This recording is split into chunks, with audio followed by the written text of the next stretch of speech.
Jerome from Jamstudio. I'll show you how to use Jamstudio on a Mac. There we go. So first browse to jamstud.io and click the Start Jamming button.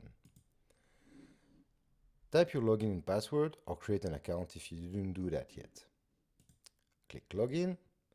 You will be redirected to this screen where you should see the list of agents that are installed on your local area network. At this stage, none are installed, so let's go and install one for this Mac. So you could download it for Windows or Linux, but we want to download it for Mac OS X. This will download the installer. Once the file is downloaded, just click on it and open the installer. Drag and drop the Jamstudio application to your application folder, right-click, eject Jamstudio.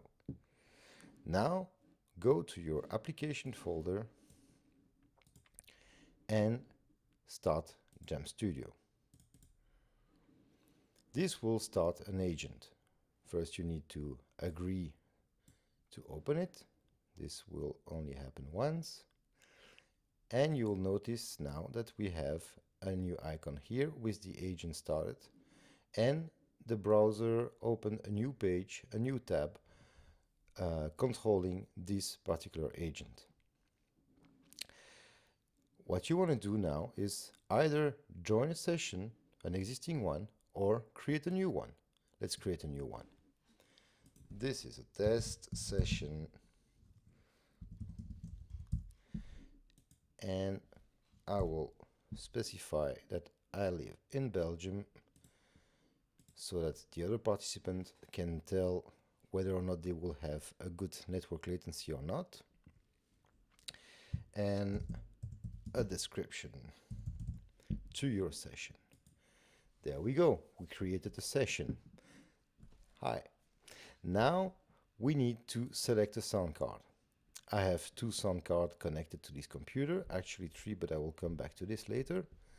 So I can select the Rubix 22 sound card, for instance, and select the available inputs. That's what I want to send over to the network, and the output. That's how I want Jamstudio to play the music back to me. There is a monitoring button. This would be if you want to hear yourself in the output. I can close, and now I'm alone in a session, so not much to show, but I can already show you that we have the detail of the input latency and output latency of your sound card. If there was another participant, you would see the latency, the total latency from their input plus the network latency plus your output latency.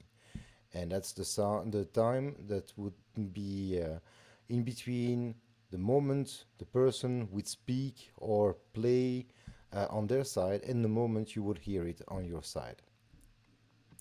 Now let's go back to this selection screen. I actually have a third audio interface connected to this Mac. That is the Spark audio, the Spark amplifier from Positive Grid. This Spark amplifier doesn't show in this list. And the reason for that is that the Mac sees it as two different audio interfaces, one for the input, another one for the output. To solve this issue, you need to close the current session you're in, exit the agent, and with a spotlight search, type Midi and look for Audio Midi Setup. In this Audio Midi Setup screen, you will see that you can create a new aggregate device. So let's go and create a new aggregate device. There we go. And I can aggregate the two Spark 40 USB devices that are found. And you can see one as the input, the other one as the output. You could decide to call this Aggregate Spark, for instance. There we go. You can close the Audio Midi setup now and start Jamstudio again.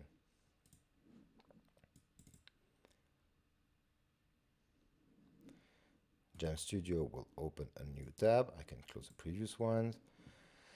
And I create a new session.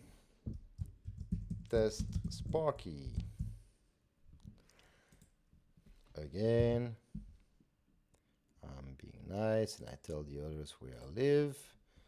And let's Spark. Create session. And you'll see now that we have an aggregate Spark device.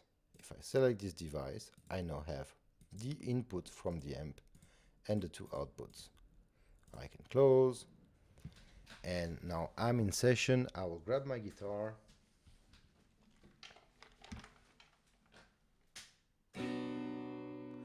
And as you can see, we have some visual feedback telling us that we are sending sound to the session. Once you're done, don't forget to stop the session.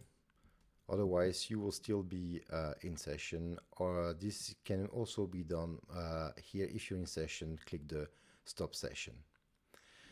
And don't forget to quit the application if you don't want to run it anymore. Thanks a lot, and thank you.